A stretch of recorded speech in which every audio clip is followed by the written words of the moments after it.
જય શ્રી કૃષ્ણ બાળકો, કેમ છો બધા? મજામાં તો છો ને? હું પણ મજામાં છું. ચાલો તો આજની વાર્તા સાંભળીએ. આજની વાર્તા લેવામાં આવી છે પંચતંત્રની વાર્તાઓમાંથી અને વાર્તાનું નામ છે ઘુવડને તે કઈ રાજા બનાવાય. તો ચાલો બાળકો, થોડા ઘણા મૌલિક ફેરફારો સાથે વાર્તા સાંભળીએ.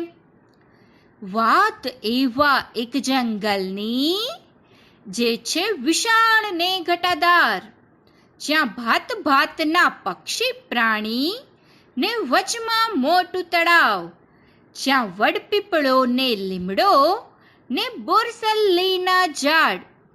આવા સુંદર મન ઉપવનમાં બન્યો આ કેવો બનાવ. હા બાળકો, આ મન ઉપવનમાં તો હંસ, પોપટ, કોયલ, બગલો, ચાતક, મોર, કબૂતર, હોલો, કૂકડો, કાબર, બુલબુલ, દૈયડ, બપૈયો ને બીજા કેટલાય પંખીઓ ભેગા થયા હતા. ત્યાં તો એક પંખી બોલ્યું, આપણે રાજા વગરના થઈ ગયા હોઈએ એવું લાગે છે મને તો.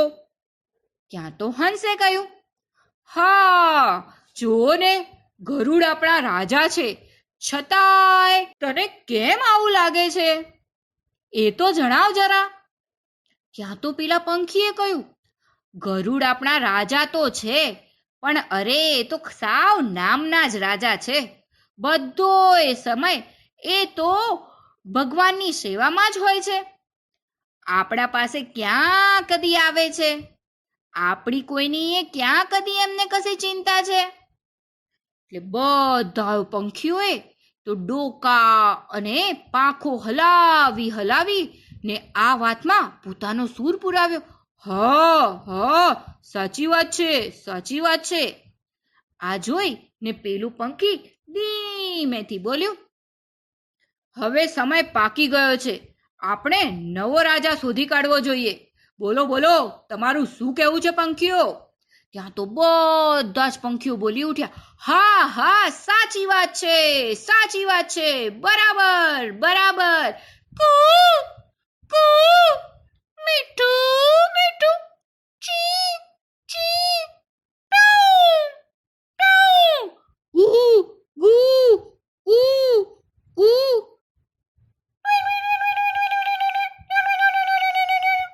આમ બધા પંખીઓએ કલબલાટ કરી મૂકીને નવા રાજા શોધવાની આ વાતને વધાવી લીધી. કલબલાટ સમ્યો પછી પેલું પંખી પાછું ધીમે રહીને બોલ્યું, મને લાગે છે કે આપણે ઘુવડને રાજા બનાવીએ. અરે તમે તો એનું મોં જોયું છે ને, કેવું બીક લાગે એવું છે. મોટું મોટું, ગોળ ગોળ આંખો વાળું, એને જોઈને શક્તિશાળીમાં શક્તિશાળી દુશ્મન પણ ડરી જાય. અરે ફફડી જાય, ફફડી. ઘુવડને રાજા બનાવવાની વાત બધાય પંખીઓને તો બહુ જ ગમી. એટલે બધાય પંખીઓએ એ વાતને વધાવી લીધી અને રાજા તરીકે ઘુવડનો અભિષેક કરવાનું નક્કી થયું. અને બધા જ પક્ષીઓ અભિષેકની તૈયારીઓમાં લાગી ગયા. સિંહાસન આવી ગયું, બધી નદીઓના જળ આવ્યા, પોપટો તો મંત્રો બોલવા લાગ્યા, બુલબુલ તથા કોયલોએ મંગળ ગીતો ગાવા માંડ્યા અને છેવટે ઘુવડને સિંહાસન પર બેસવાનો સમય આવ્યો. ઘુવડની છાતી ફૂલી, ઘુવડ ગૌરવભેર સિંહાસન પર જેવું બેસવા જતું હતું ત્યાં જ અવાજ આવ્યો, ક્રા ક્રા ક્રા ક્રા.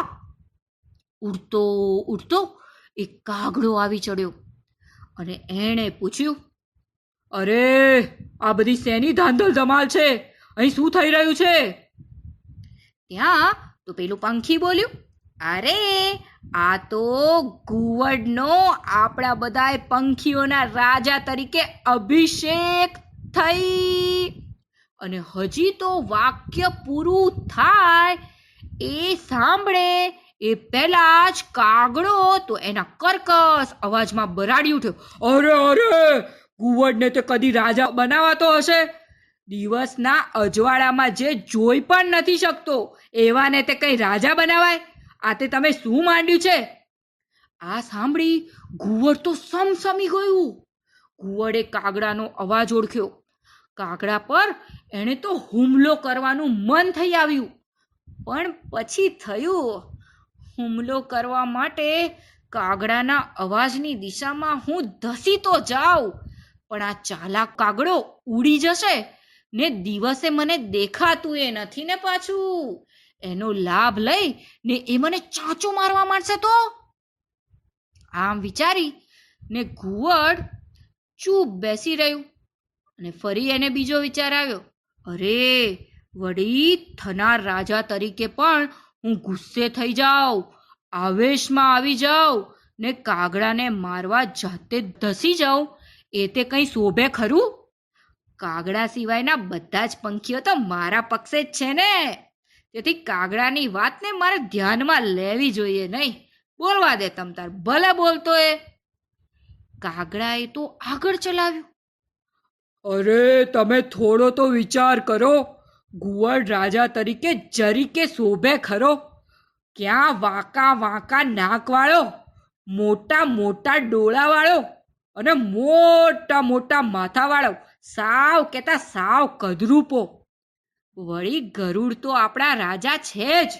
કેવડું મોટું ગરુડનું નામ! અરે એમના નામથી જ થઈ જાય આપણા મોટા મોટા કામ. આથી ગરુડ જેવા રાજા હોવા છતાં બીજાને રાજા બનાવીએ એ કંઈ સારું કહેવાય? બોલો બોલો, તમે જ બોલો હવે.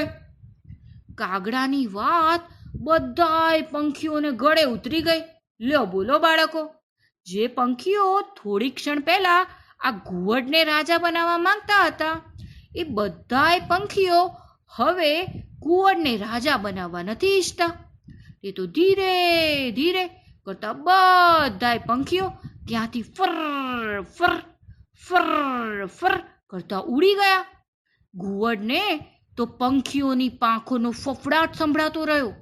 થોડી વાર પછી પાંખોનો ફફડાટ એકદમ કરતા એકદમ બંધ થઈ ગયો.